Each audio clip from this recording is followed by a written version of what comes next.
maalin wanaagsan. waa barnaamijkii maalin wanaagsan. waa shaah iyo sheeko.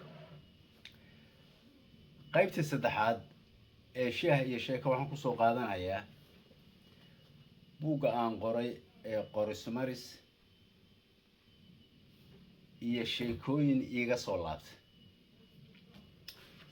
buuggan markaan qorahayay qorismaris waxaan isweydiiyey dhacdooyinka ama sheekooyinka lamid ah ee caalamka ka jira oo shucuubta caalamku ay leeyihiin inaan heli karo. baaritaan aan sameeyey ayaan dhowr soo shabahaya ama soo dhaweynaya sheekadeena qorismaris ee soomaaliga ayaan helay. sheekadayada qorismaris intiina aan aqoon waa sheeko soo taxanayd qarniyaal boqolaal sano oo soomaalidu leedahay. waana sheeko sheegaysa in uu jiro qori ama laan ka mida geedaha haddii aad heshid oo jirkaaga marasidna haddaad qof ahayd aada isku bedelaysid bahal, haddaad bahal ahaydna aada ku noqonaysid qof aada ku noqonaysid. haddaba sheekadaas markii aan rabay inaan qoro baa waxaan isweydiiyey su-aasha ah, waxaanma waxaad idinku gaar u leedihiin ba mase waa wax caalamku kuwa lamida laga helayo. sida aan anagu u isticmaalno ama sida sheekadayadu qabto oo tooska ah ma aanan helin, laakiin qof xayawaan noqonaya sida bahalka oo kale ama anagu badanaa dhurwaaga la yidhaahdaa. laakiin waxaan helay sheekooyin wadamada qaar ka jira. 3 baan marka buuggan ku qoray oo ka mid a sheekooyinkaas. mid waxay aan ka qoray yeti baa la yidhahda. yeti waa bahal 4 adimood leh. waxay ku sheegayaan inuu nin yahay. 4 adimood buu leeyahay, dhogorna waa leeyahay jirkiisu. waxa uu ku nool yahay bay yidhaahdeen buuraha himalaya la yidhaahdo, himalaya mountainka la yidhaahdo ee u dhaxeeya raashiyaanka, shaynaha, tibet, nepal inta la yidhaahdo. badanaana waxaa la xijiyaa dadka nepalka ah inuu kasoo jeedo ninka noocaas. marka dhulkaas sare oo buurahaas sare baa laga helaa bay yidhaahdeen. 4 adimood buu ku socdaa. waxaa caddaynahaya sawirada raadka barafka markuu ku socdo. buuruhu baraf bay leeyihiin. waxaa la helayaa raadkan cusub oo aan ahayn raadka xayawaanka la yaqaano afarta adilna soomaad arag. marka waxay yidhaahdeen waa gaaban yahay laakiin waa xoog weyn. aada buu xoog weyn yahay. marka yeti bay yidhaahdeen. sidoo kale waxaan helay mid la yidhaahdo yowi ayaduna waa nin weyn oo dadka caadiga ah waa qof ka weyn. sidoo kale wuxuu leeyahay dhogorta ma aragtay sida gorilaha oo kale. wuxuuna bele ku dhigay cagta dhulka u taalla horay uma jeedee dib bay u jeedaa. marka dadku waxay ku qaldamayaan hadduu kugu soo socdo waxaad moodaysaa wax kaasii socda moogta raadka markaad fiirisid. marka yowi baa la yidhaahdaa. kaasna dadka aboriginiska la yidhaahdaa leh bay yidhaahdeen oo australia. buuggan ku xusahaya. midda saddexaad aan kasoo qaatay baa waxay tahay waddanka maraykanka in uu asina laga helo waxa la yidhahda big feet baa la yidhahdaa. big feetka marka waxaa weeye waa nin aada u cago weyn. cagihiisa gacantaasay la eg tahay midiiba. marka waxaa laga helaa maraykanka laga helaa. waxaana laga helaa dhulka xilliyada qaar baa laga helaa. waa nin aada u weyn. raadkiisaa la arkaa bay yidhaahdeen oo gacantaas ka weyn oo big feet bay ugu magac dareen. 3daa qolaan buugga ku xusay markaan qorahayay. haddaba sheekada dhacdada la yaab kale ayaa waxay ahayd buuggan markaan qoray nin akhristayaasha ka mida soomaalida oo ku nool waddanka australia ayaa helay buugga oo iibsaday. ninkaasi wuxuu u shaqeeyaa dowladda, xaafisyada dowladdu mid madax ka yahay. buugga markuu helay kadib uu akhristay oo uu ku arkay in aan ku xusahayo sheekada aboriginiska oo yowi la yidhaahdo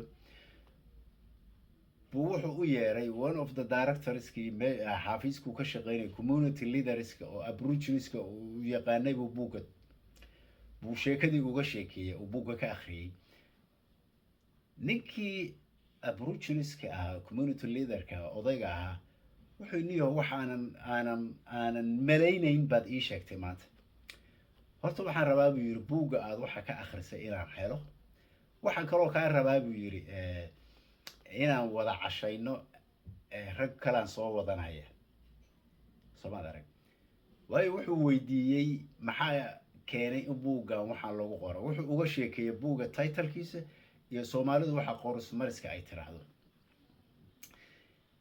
ninkii cashada habeenkii lagu ballamay 3 nin oo kale u wataa ninkii odaga ahaa oo community leaderka aboriginiska ahaa markan aan cashada iskugu nimid buu wuxuu yidhi niyo waxaan kaa rabaa sheekadii inaad noogu soo celisid raggaana ay ku maqlaan waa ragga communitygayga aboriginiska ka tirsan ninkii wuxuu yidhi waxba kama qabaan eri waxaan uga sheekeeyey waddankan ka imid East Africa inaan ka imid waddan Soomaaliya la yiraahdo inay sheekooyinkooda dhaqanka mid kamid ah ay qorsmariska tahay qorsmarisku siduu laga aaminsan yahay baan u sheegay waxa uu yahay ninkii community leaderka odayaasha hogaaminaya wuxuu yiri haddaba waxaan raggan iyo annagu aan u nimid baan kuu sheegaya waxaan kuugu nimid buu raggan inay maqlaan aan rabo waa intaas weeye kowle dadka iyaga aboriginiska la yiraahdo sani raggii cilmi baarayaasha ahayo waxaan la yiraahdaa anthropology-ga la yiraahdo waxay nagu tiriyaan buu yiri inaan dad Africa aanan ahayn oo aan nahay dad ma aragtay madow Asia ama ku nool dhinacan wadamadan Australia ama Asia fog dad laga helo midabkoodu madow yahay laakiin wax xiriir ah aanan Africa la lahayn annagu haddaan nahay buu yiri aboriginisku aragtida noocaas oo ay meeshay noogu abtiriyaan oo ah inaan raad ku lahayn Africa waa ka soo horjeednaa haddaba tani waxay cadeynaysaa buu yiri in annagu haddaan nahay aboriginisku raadkayagu uu ku ay qaaradda Africa uu ku lug leeyahay taasaan ku doodnaa buu yiri waxaan cadeynayaa sheekadan ay sheegay sidoo qorsmaris la yiraahdo sheekadani annaga iskale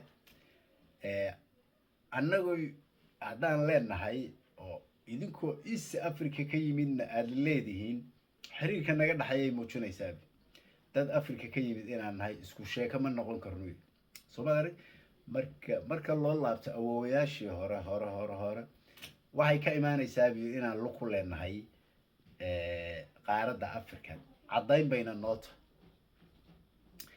ninka Soomaaliga oo amar uma hayso inaan magaciisa xuso oo kadib ila soo xiriiray wuxuu ii sheegay inuu yiri anigii waxa igu noqoto wax aanan u fadhin markii la iigu yeeray waxay yiraahdeen haddaba waxbaan kula socodsiinayna annagu qorsmaris ama yowi waxa la yiraahdo aan hore buuga ugu qoray waan xusnaa bishii hadda sanad walba bisha 7 markay tahay baan xusnaa waxaan aadnaa buur heblaaye la yiraahdaan aadnaa buurta waxa ku hoos yaala underground bay leedahay godad hoos oo tanaala ah bay leedahay meeshaas la galaa meeshaas wax lagu shidaa bay yiraahdeen oo dadku iskugu taga halkaas uu ku soo degaa Soomaaliya arag habeen baa la xusaa marka waxaan rabnaa inaad isu diyaarisid waa juuladii hadda la soo dhaafay inaad ku kaxayno oo aan ku goyno meesha Soomaaliya marka waxaan yiri nimayow ama ku fiican tahay inaan anigu qoraaga idin keeno buuga asaga aad meesha ku martiqaadaan anigu waan ka boqoyay markay sheekadii sheegtay wixii ay nool yihiin inay yiraahdeen adigu nimankii waxay isla afgarteen in 3 nin iyo ninkoodu community hogaankii odayga u ahayo waday waxay isku afgarteen in sheekada qorsmaris ay tahay mid ay ayaguna dhaxal u leeyihiin ayna cadeynayso Afrikaanimadoodu inay tahay waxayna kaloo u sheegeen inay rabaan buuggan inay wada helaan moogta soomada ninkii odagaana wuxuu kadib markii kulankaa kadib isoo wacay wuxuu leeyahay maxuudina waxaan rabaa inaad noo timaadid si aad u aadid buurahaas oo aad uga qayb gashid xuska qorismariska moogta walow aan ka cududaartay xilligaas waqti uma hayn inaan xagga aado laakiin waxay ku tusaysaa qoraalka iyo raadadkuu leeyahay marka wax la qoro soomaad arag sheekadeenii qorismaris ahayd intaasay xusaysaa waxaan rabaa haddaba qaybta labaad inaan kusoo qaato isla buuggan markaan qoray laba sheeko oo galbeedka africa iiga timid oo labaduba midna anugu aan mar aan tagay aan la kulmay dadkii meesha deganaayay igu wargasheen midna nin oday oo waddankan ila degan oo buuggaan helay qorismaris uu igu soo kordhiyey marka barnaamijkeena qaybta dambe baan kusoo qaadanaya qorismaris intiina aan helin amazonka laga helaa mar walbo aad magaca google-ka ku aad gelisid dukaamo badan uu yaal baa jirto oo laga helayo marka cidda u baahan halkaas ka helaysa aad baa u mahadsantihin maasalaam